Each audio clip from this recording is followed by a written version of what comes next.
ASMR to Rose Post.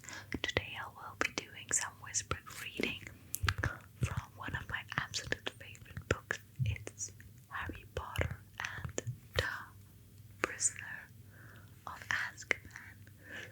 And the reason why I love this book is because it's about more than just Voldemort. It's about Harry and especially finding more of his family.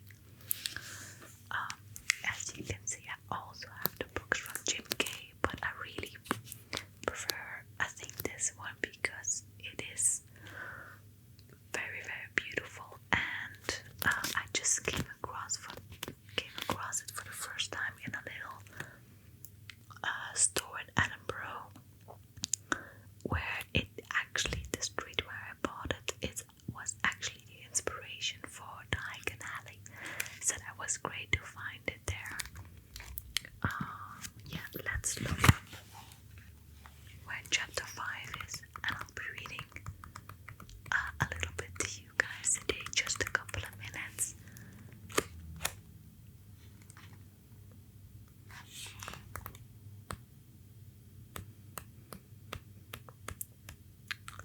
There is something on every page in this book, and every page makes it unique.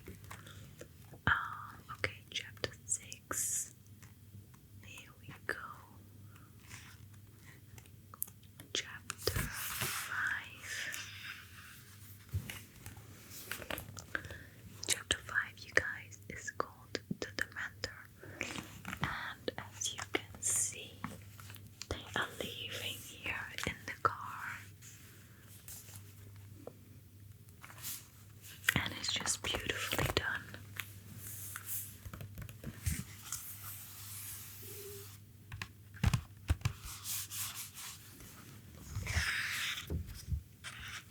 Okay, you guys, if you're ready, I will start reading. Close your eyes, put your microphone on, and if you don't have a microphone, make sure the phone is under your pillow. For the extra experience, you will hear it more clearly. Here we go. Tom woke Harry next morning with his usual toothless grin and a cup of tea. Harry got dressed and was just persuading his disgruntled Hedwig to get back into her cage when Ron banged his way into the room, pulling a sweatshirt over his head and looking irritable.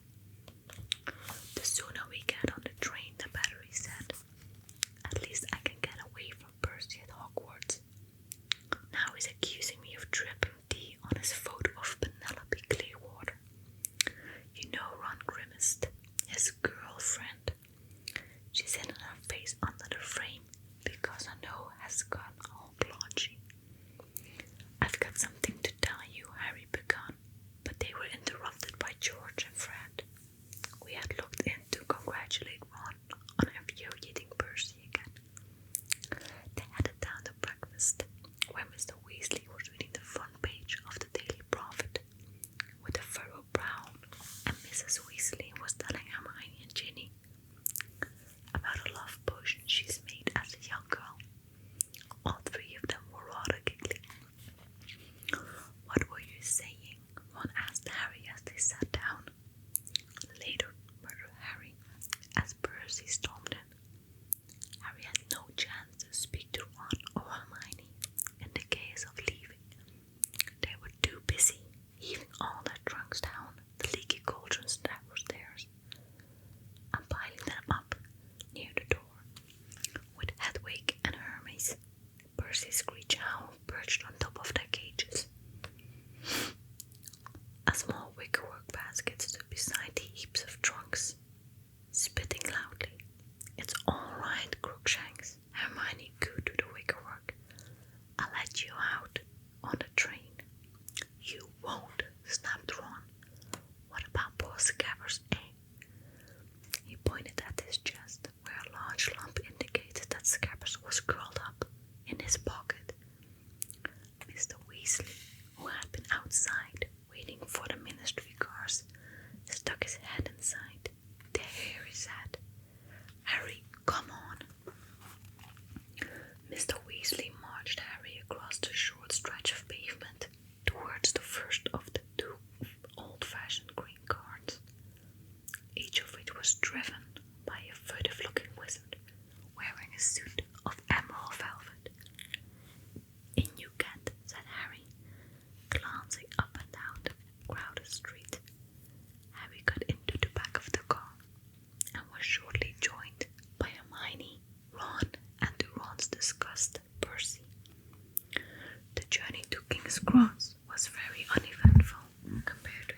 his chest out so that she couldn't miss his shiny badge. Once the remaining Weasleys and Hermione had joined him, Harry and Mr. Weasley led the way to the end of the train, past back compartments to a carriage that looked quite empty. They loaded the trunks onto it, stowed Hedwig and Crookshanks in the luggage rack, then went back outside to say goodbye to Mr. and Mrs. Weasley.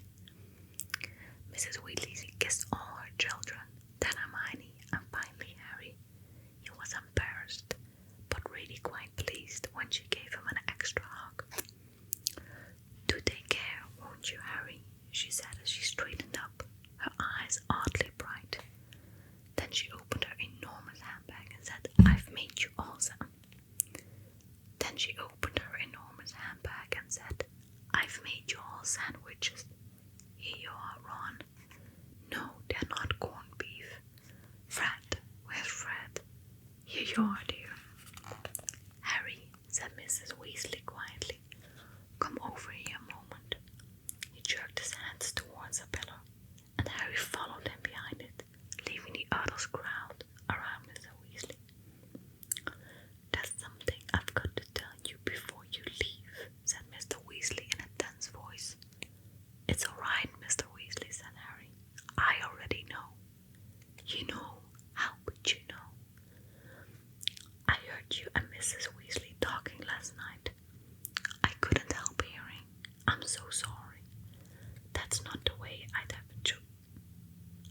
chosen for you to find out," said Mr. Weasley, looking anxious. "No, honestly, it's okay. This way you haven't broken your word to Fudge, and I know what's going on. Harry, you must be very scared." "I am not," said Harry sincerely. "Really," he added, because Mr. Weasley was looking disbelieving. "I'm not trying to be a hero, but seriously, Sirius Black can't be worse than Voldemort, can he?"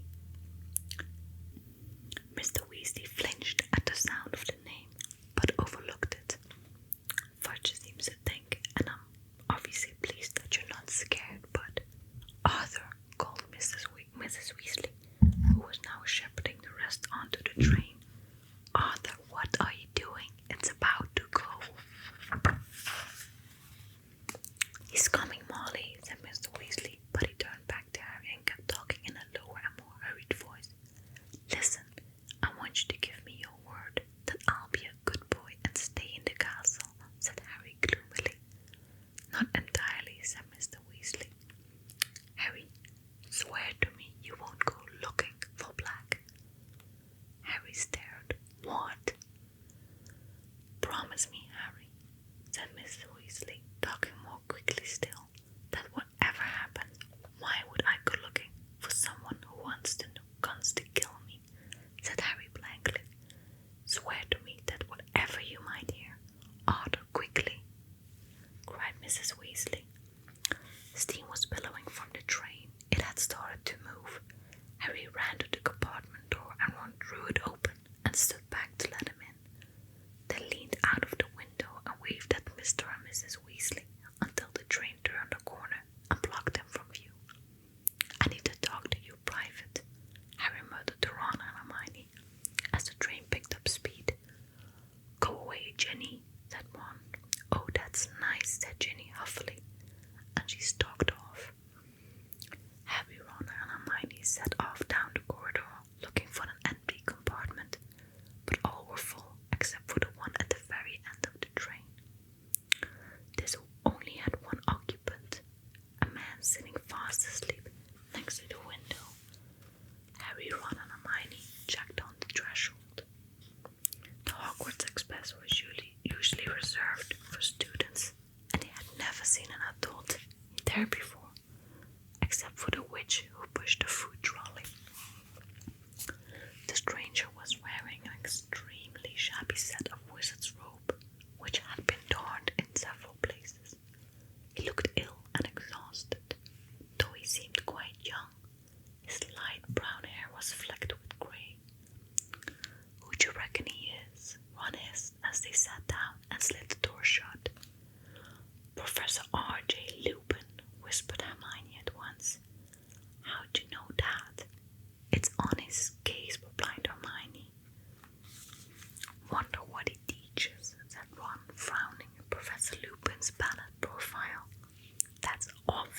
whispered Hermione. There's only one vacancy, isn't there? Defense against the dark arts. Harry, Ron and Hermione had already had 2 defense against the dark arts teachers, both of whom had lasted for only 1 year. There were rumors that the job was jinxed.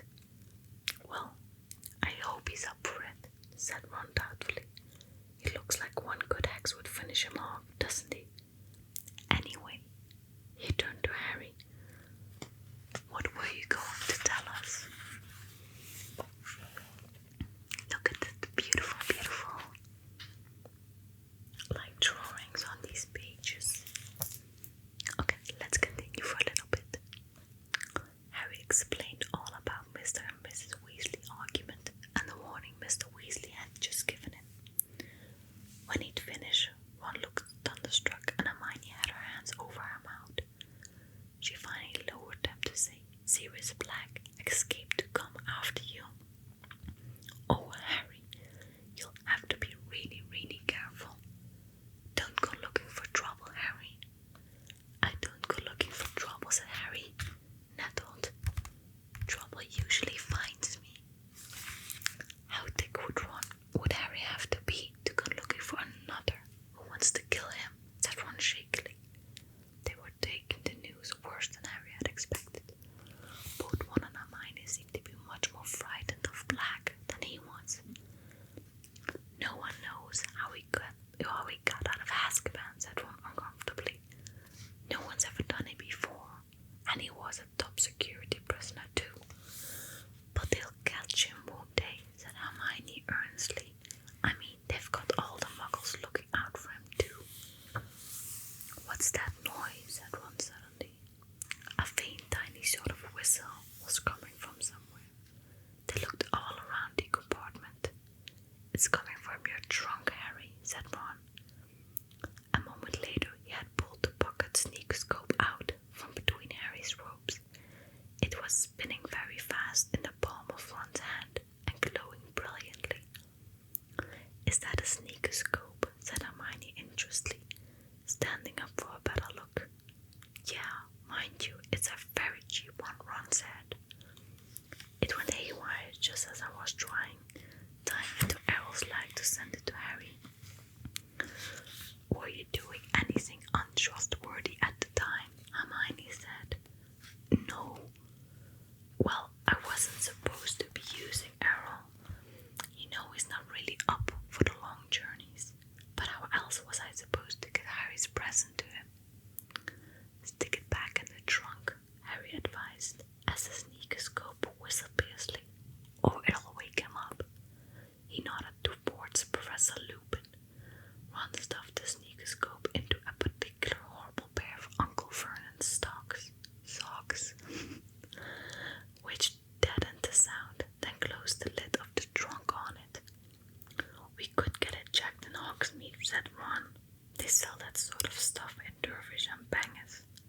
Magical instruments and stuff, Fred and George told me. Do you know much about Hogsmeade? Asked Hermione keenly. I've read it's the only entirely non-Muggle settlement in Britain. Yeah, I think it is, said Ron in an offhand sort of way. But that's not why I want to go. I just want to get inside Honeydukes. What's that? Said Hermione.